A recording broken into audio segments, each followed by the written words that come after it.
Alright, so let's talk a little bit about convolutional neural networks. The phone is out. No, it was my time clock. So, so convolutional neural networks are a little bit different in the sense that they don't work on time series. So not necessarily. You can work, like you have them work on time series, and actually some of the things that we actually did in our work, where instead of treating audio as a one-dimensional signal like this, right? Audio looks like this in a waveform, so to say. But then one of the things that you can do is you can extract, for example, the spectrogram of audio, and then you basically just make a picture of audio, and then you use convolutional neural networks like you use them on a picture. And does everybody know what a convolution is? Go on. Go on. So convolution is the following. So it's not very difficult actually. So you have, let's say, a picture as input, right? And so this is not the mathematical definition of what a convolution is, obviously. But a convolution is basically if you have a picture as input, you apply a function on that picture, and if you apply this function on a picture through a convolution, you apply it at every single spot of the picture.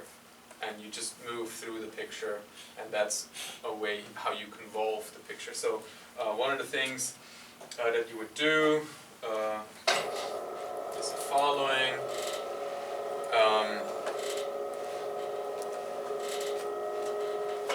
Alright, so if you have a picture, and basically in the picture you have this corner, and that's all you have, and you want to find where, or like you have, let's say it this way, you have like a square in here, and you want to find in the picture where like these squares have edges, or like where there are edges. So if you want to detect edges, you would create a filter like this. It basically has a 1 here, could be a 0, could be -1 here, and has a 1 here, right? Well, that's actually another. Let's do -1 and 1.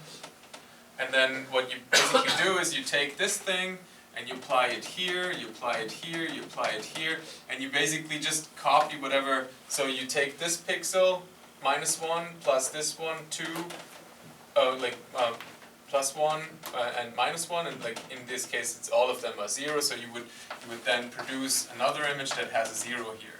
And then you would walk through this, and like at some point you end up here. So you have -1 is 0. You have a 1 here, or maybe like 255, and so you basically then fill in like locations here, and what you in the end get would be like an edge response of this. So you don't have the material in here anymore because it cancels it out, but you have actually an actual edge detector. Looks like this. Sorry for that. So it only has two. -1 and 1, and then you basically fill that in, and in the end you get an image that only has the edges left. So that's like you apply a function, in this case, minus this pixel plus this pixel, and that's all it does, right?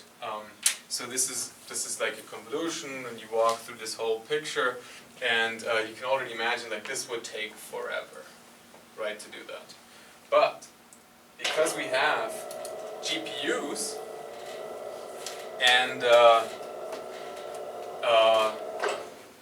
GPUs with a lot of memory and a lot of like parallel floating point operators, we can apply the same function, in this case A, everywhere on the picture at the same time. But you only need to learn a filter, only that one filter A. And in this case, could be like a tiny filter, and all it does is it applies the same function over and over and over again on an entire picture, and it gets multiplied with like how many of these operations you have, and then you get a response, and then you apply another filter on that, and you get another response, and you can apply another filter on that. So what this means is that every single pixel, even if you have like 100 times 100 many input dimensions, each pixel only gets to be processed by one filter, which maybe, for example, looks at like a click of 4 pixels at a time. So these filters are actually pretty small, and they all have the same values. These are all the same A's. So what that means is you can have very large inputs, right? But you only need to learn a few weights for this input. So if you had a very large input and you had to learn a fully connected multi-layer perceptron, you would have to learn many, many, many weights, right? But if you do a convolutional neural network, you only learn filters, okay? You don't learn like every single kind of connection itself, and so like a connection weight itself. So what this does inherently is it applies the same function on every location in the picture, right?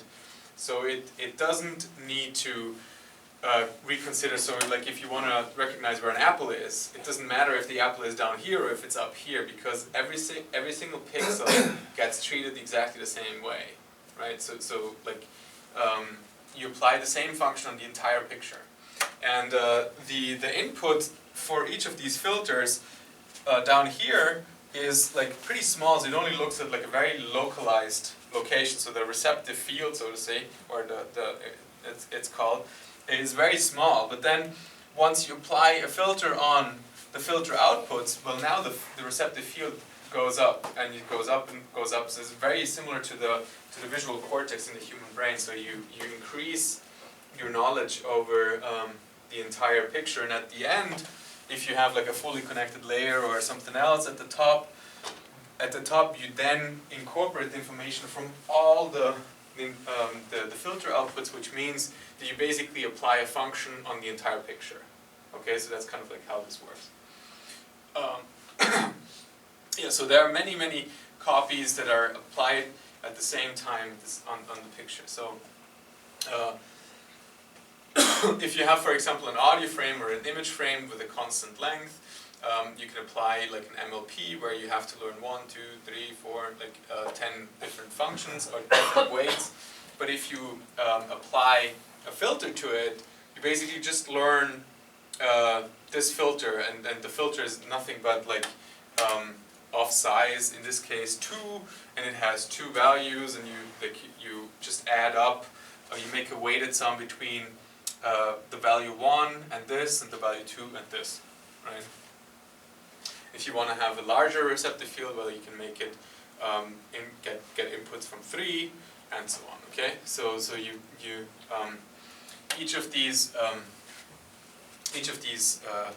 filters now has 3 weights and looks at 3 values here, and then you can take these outputs and put them either in a feed-forward network, or you can put another layer on top of this.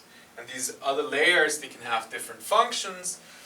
So this layer could now have another convolutional function, so it does the same thing as these guys do, with just 2 outputs of these filters. But there are others that often also, you want to reduce your size of the image a lot quicker, and you would then apply something like a max pooling or an average pooling, and so on. So you can, what these kind of pooling layers do, instead of like filtering the input here, they just either choose the maximum of the 2 and let only that go through, or they do a mean pooling and like the average over these filter inputs, and let only the median or the mean go through. And so that helps you find like larger global patterns quicker, because you reduce your receptive field much quicker, and you force these guys to now kind of learn to say like yes or no depending on the presence of a certain pattern, and yeah, so that's one other thing here, and if you just apply this to a 3D or like a 2D input now, basically these filters just are extensions here, and like they just don't only get like a row as input, but also columns as input. It's really like kind of like all the magic that's happening. You can imagine to add these layers on top, and so on. You can have these max filters now getting input from multiple of these responses, and this is kind of like how this magic works. Is that kind of clear? So all you do is you learn filters, and each filter is a copy of the other one. These guys here in red never learn anything. They only like let the maximum or the minimum through, or like the mean or whatever. And then these guys here now learn to filter again, like and what the entirety of this network, even though it has like, what is it, 8 times 5 inputs, the entire network needs to learn 4 plus 4, 8 weights plus 3 weights, which is 11 weights. And even though you only learn or train 11 weights, you can process an entire input of 8 times 5 pixels. Okay, this is kind of like how these things work. How do these filters look like? Well, they look like this. We've seen a couple of those before. So you have these edge detection or orientation filters that have positive values, negative values, positive values, negative values at different locations with different frequencies, with different orientations. You have different color contrasts. You can get like these checker box filters, and these are all automatically learned. These are not filters that are imposed by a human onto the network. So this is one of the most famous ones, like convolutional neural networks by Alex Krzyzewski, and it's since then also been called AlexNet, and you can basically download this network pre-trained. You can just use it. And what you will find interesting is that this is a very large network, and you only see like a cutoff of this. There's like many other filters going up there, and this is the input, the picture input that you get.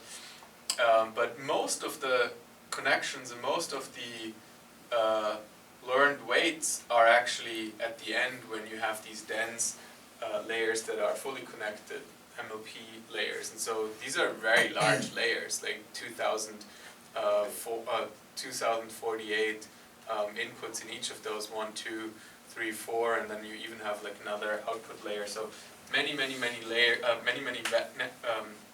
weights that need to be learned here, and a lot less that need to be learned in actually the bulk of the network. And then what you can do with this is you can basically recognize what's going on in pictures, for example. And you're gonna read this paper, which I think is kind of fun to read and not too difficult, I think.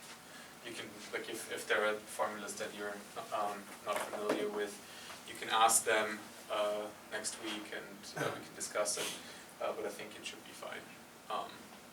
Yeah, so this is an interesting network, and because it is trained on a very large data set, people actually use whatever these encodings are, and they throw away these layers, and they train their own layers on top of it, and you can basically do whatever kind of recognition you want to do. But again, as we had discussed with the word embeddings, if you have your own data set that you have, like, maybe have like other ideas and different requirements for, you might want to train a structure like this yourself on your specialized data set, and maybe you don't want to go as big as this one, and so that's actually one of the things that we did. We trained this rather small convolutional neural network where we have pictures that are as input, they're 40 by 40.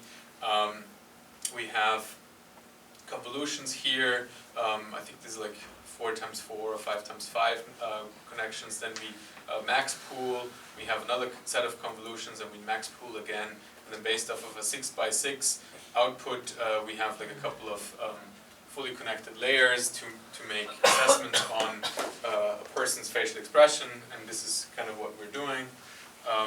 We convolve the face, we look at all the locations itself in the face, and want to recognize what action units are present. So action units in this case like AU12, so action unit 12 is smile, action unit 6 is like these wrinkles, action unit 1 are like the eyebrows and so on. So you want to recognize several of those, and we wanted to, I think, get at 12 different action units, or 10 actually, 10 action units, and what we were interested in is like trying to find out if it's possible to actually leverage the fact that we are looking at the entire face instead of like just a location for each action unit, and would see if we can actually learn from the relationship between the upper face and the lower face, and because we are processing the entire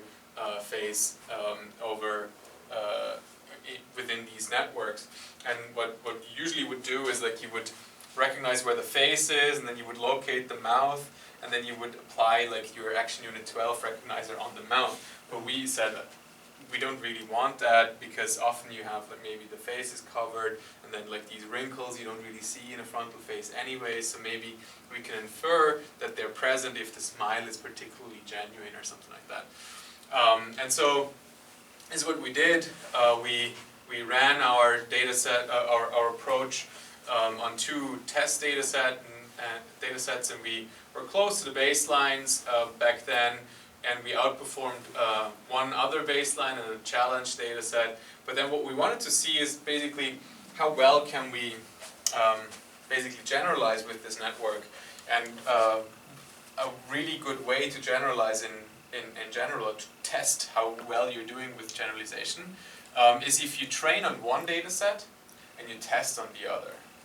Because that way you make sure that, for example, lighting conditions are possibly different. You have definitely different people in each of them, and so this is what we tested. So we trained on DISFA, we tested on BP4D and CK+, which is another third data set. It's a bit easier because like the face is cut out and like, it's always fully frontal. And so we did pretty well. Actually, we didn't reduce our classification at all, and the same happening for the other way around. And to check if we actually found what we were looking for, I would like to show you also these confusion matrices, where in this case you have the ground truth. This is what actually happens. So if action unit 1 is on, like this one, then also action unit 2 is on often. Okay, because like not everybody like knows how to like do the one eyebrow at a time. And then you have in this case, action unit 2 is often correlated with action unit 5, and you see that this matrix basically is symmetric, obviously. And then, but you also see that, for example, action unit 12 is often on with action unit 6. Okay, so 6 and 12, or 6 and 12 here. And then also you have, what is this, 15 and 17 that are correlated highly, and then 25 and 26.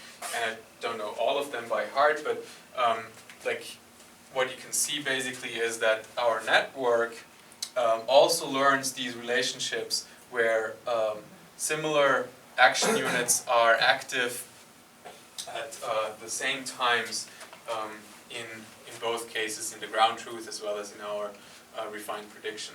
So that was kind of a cool finding, that you can actually leverage this relationship between action units to better perform on maybe a harder task. So for example, like recognizing AU6 can be very challenging if the face isn't like fully if the face is fully frontal and you don't really see what's happening here, or people wear glasses and you don't really see what's happening, but you can still try to infer from whatever else you see. Alright, I added a few toolboxes here as well. A couple of great tutorials, and actually this slide here is kind of fun to look at. It probably is a little bit outdated right now, but it tells you what to use for what problem. So like each of these toolboxes have different types of benefits, but if you, for example, want to develop a new layer, I would recommend using Theano or TensorFlow. If you want to use something that's easily deployable on a web browser, use Keras. And if you have like, if you just want to use out-of-the-box stuff, if you want to torture yourself, you want to use Torch and Cafe. It's apparently now Cafe too. So that's kind of cool too. And then there are like many more like PyLearn and Scikit-learn and stuff like that. So you can play around with those as well. All right, cool. So I'll see you next week, and we're going to talk about this paper. And on Wednesday we talk about another paper, which I think has a funny title. It basically, the title is Features Adieu, and we talk about like the difference between inferring or learning the features directly from the signal itself versus engineering the features like people used to do the last 50 years. Right.